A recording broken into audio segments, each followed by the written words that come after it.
because I messed something up in the system on my OBS studios.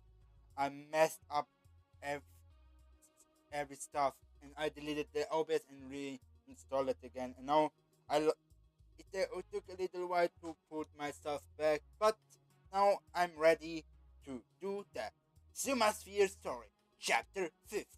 Until then, guys, enjoy some space and let's start in about 5 minutes. Let's do this.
Zuma's fear.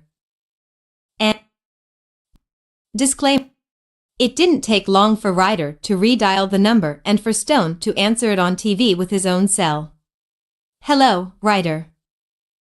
Let him go, Stone, said Ryder, his voice crossed between demanding and begging. I'll do whatever you want. Just please let him go. I want to talk to Zuma. Ryder bit his lip and activated the speaker function on his pup pad so that everyone could hear and reply. Zuma? Are you there? Yes, whimpered Zuma, shaking with fear. It's been so long, buddy. How are you feeling? Asked Stone, looking at the screen as did Zuma. Growling, Zuma shouted, Don't call me buddy. You're a murderer and a monster. You killed my family and now you're trying to kill my friends. I hate you. And I could care less, said Stone as he looked at Marshall and held the phone to him. Want to say anything to your comrade? Zuma. It's not your fault. Marshall was silenced by a smack to the face which made the others growl at this. You're dead, Stone. Hear me? I swear when I get my teeth on you.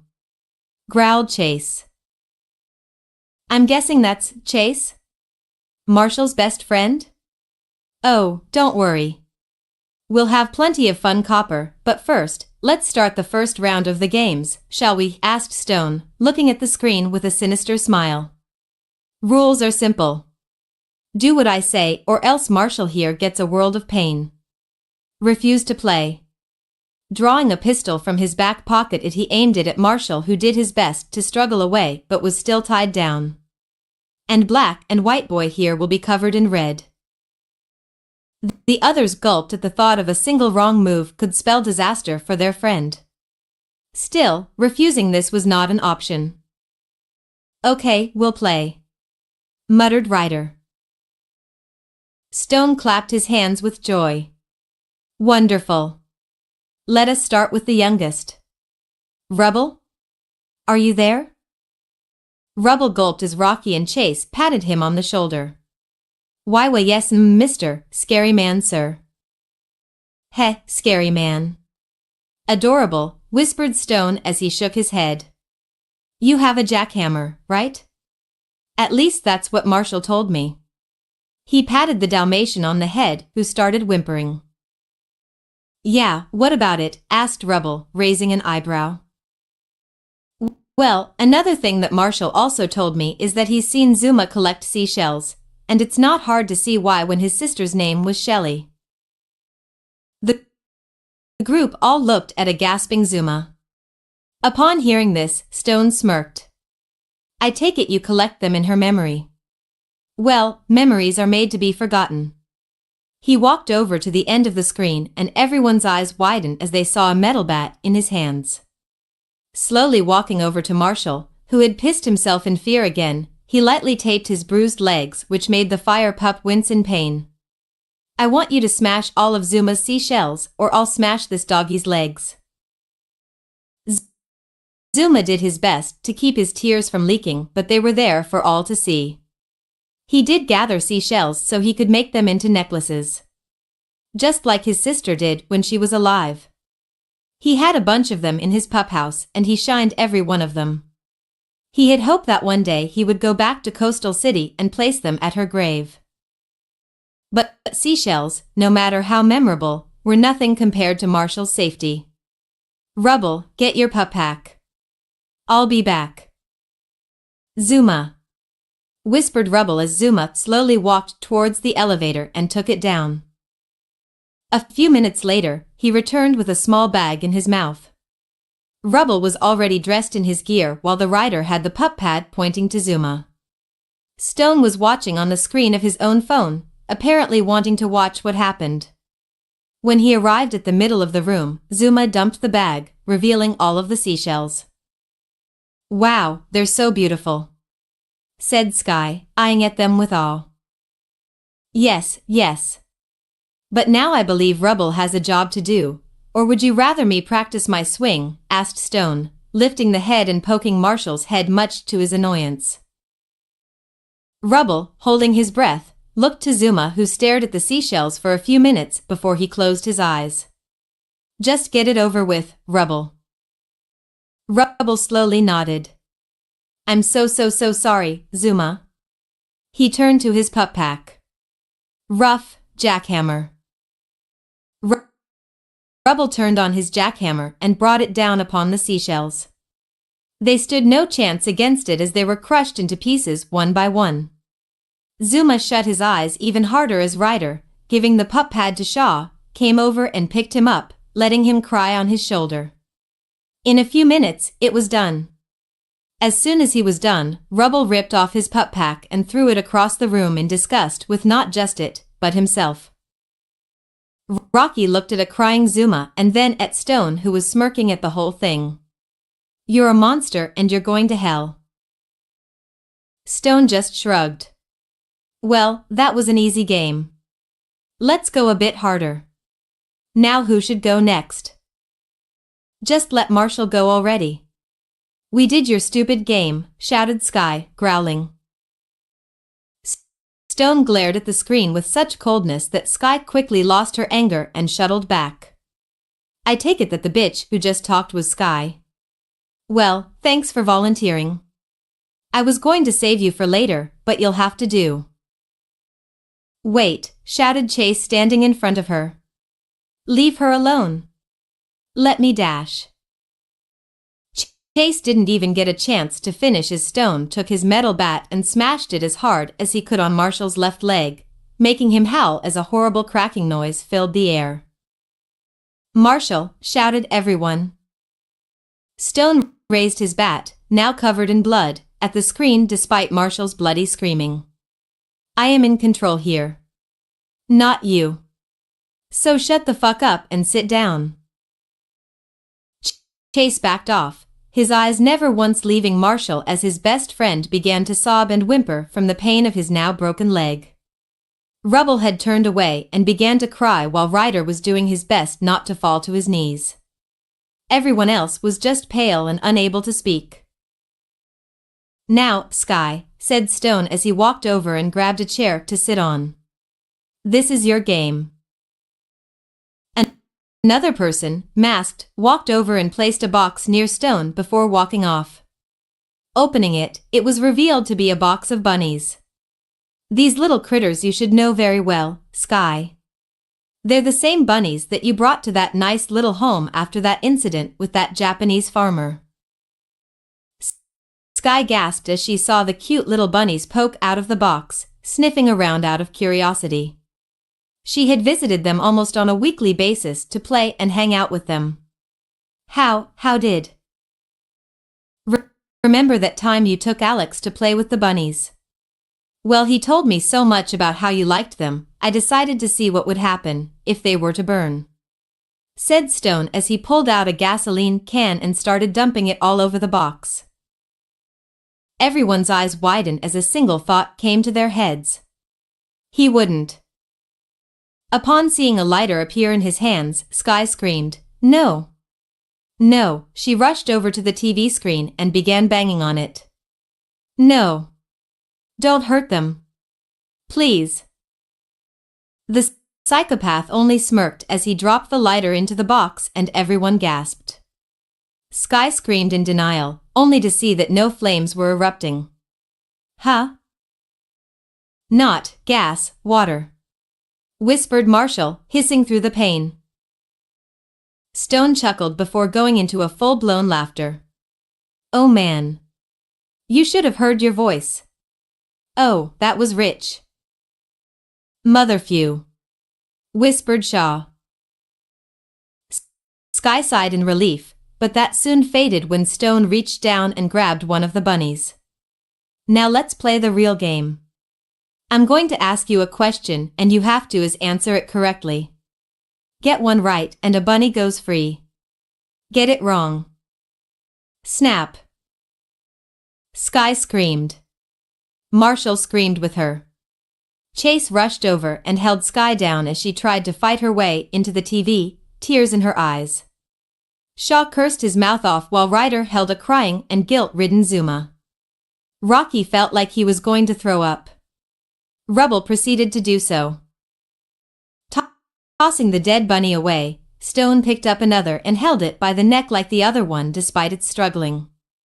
Well, you get the idea. First question, and no helping anybody, why am I doing this? Despite her hysterics and tears, Sky muttered, revenge. Against Zuma.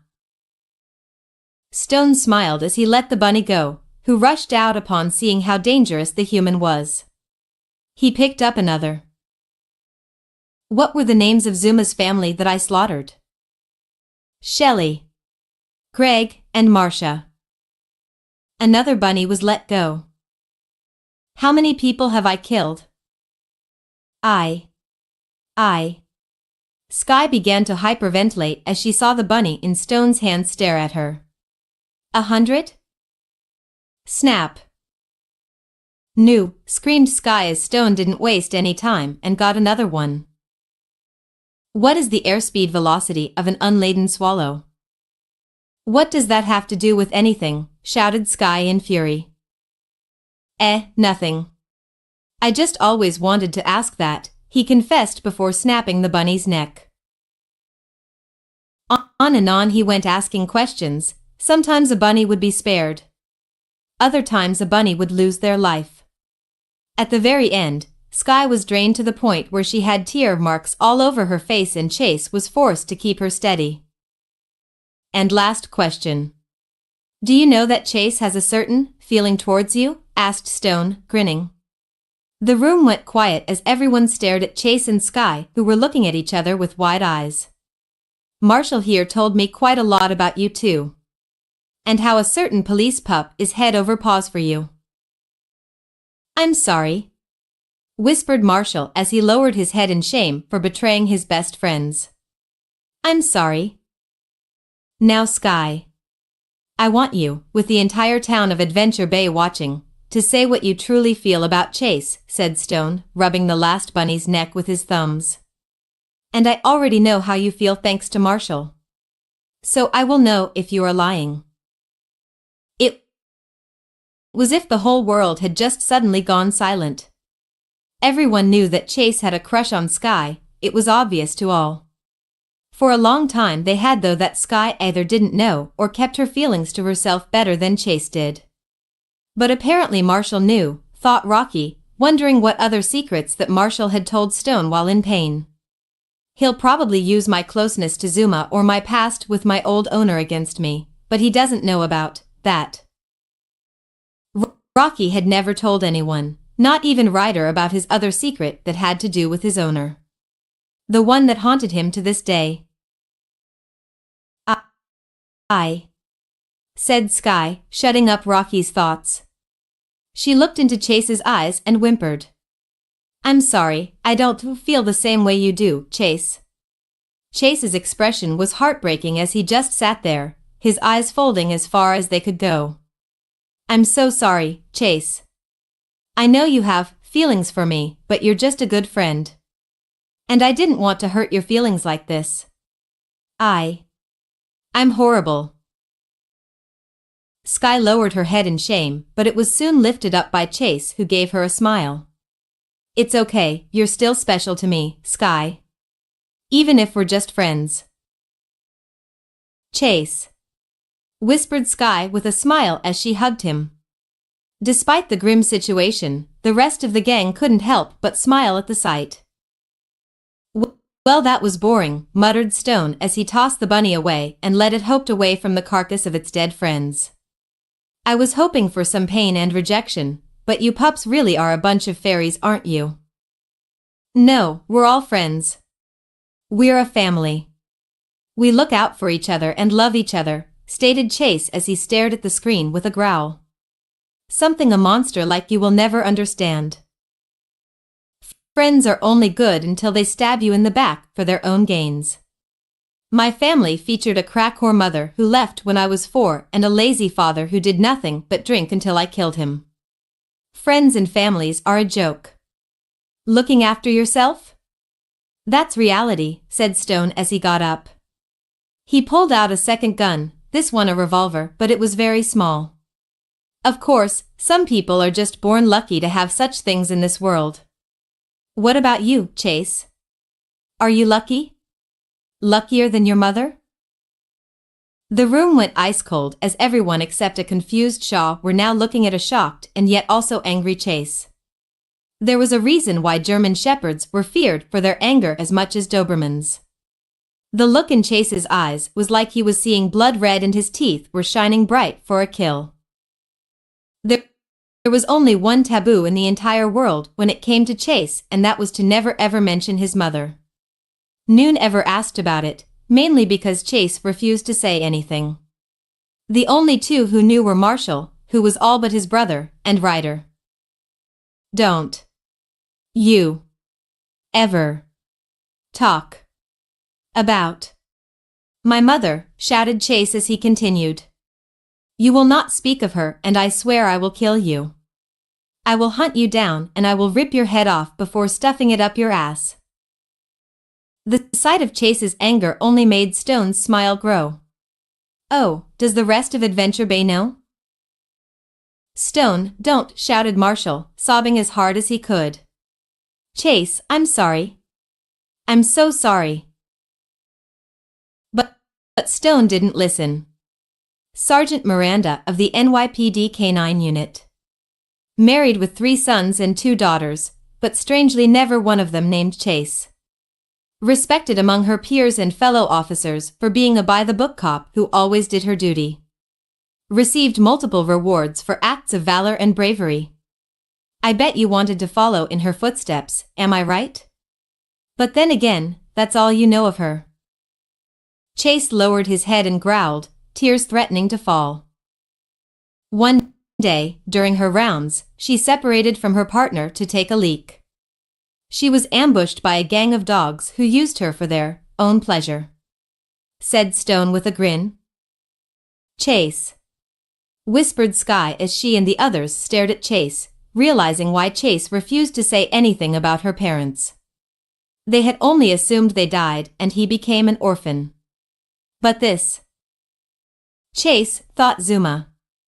I'm sorry, this is all my fault. When it was revealed she was pregnant, she felt broken from what happened and resigned from the force. Ashamed of what happened to her. She gave birth to 4 pups, but couldn't stand to look at them, continued Stone. Something inside her broke. She killed each of them except for one, you. For some reason she couldn't kill you. Disgusted by herself, she took her own life. And thus ended the career and life of a great cop who died a puppy murderer and shamed her family. Oh God, Chase, whispered Rocky, who went to hug his friend only to be pushed away. Her family never wanted you after what happened and put you in an orphanage. How did it feel when you learned the truth? Chase didn't say anything at first, but then he looked up with hollow eyes. When I heard my mother was a cop and had a family in New York, I thought I was going to find happiness when Ryder took me and Marshall to the city when we learned of my origin. He stomped his paw. You have no idea what it was like to find out you were the result of such a horrible crime that caused your mother to go insane. To break up a family that hates your very existence. To see such injustice. However, he then stood up straight. However, that inspired me to one day become a cop like my mother. To make sure no one else goes through what she did. I want to make her proud. Despite what she did, I still love her. She is the reason why I am a cop. And the reason I fight for justice and saving people. I will never let what happened to me happen to another person as long as I live. And I swear, Stone, you will go down for what you have done to my friends. Stone rolled his eyes and took the revolver and placed it on the table. With it he took a chocolate candy bar and a dog biscuit. He put a cup over each one and smirked. Well, that was a very interesting story, but back to my first question. Are you lucky? He then made his back face the camera as he covered the 3 cups. Already the gang could see where this was going, but were unable to see what cup he was switching with what. When he was done, Stone revealed the 3 cups simply untouched, but chances were they had been moved around. If you pick the cup with the dog biscuit, Marshall will eat that and live. The chocolate one, and he feeds on that. And I've always wanted to see how a dog reacts when they eat one, he said to Marshall when he said this. That said pup looked ready to faint. And if you pick the gun? Well. He pointed his finger and thumb and the screen and made a bang noise. So pick, Chase. Marshall's life is in your paws. Chase bit his lip as he stared at each cup. The entire room was silent. Chase only had a 1/3 change of getting it right. He had to, or Marshall was done for.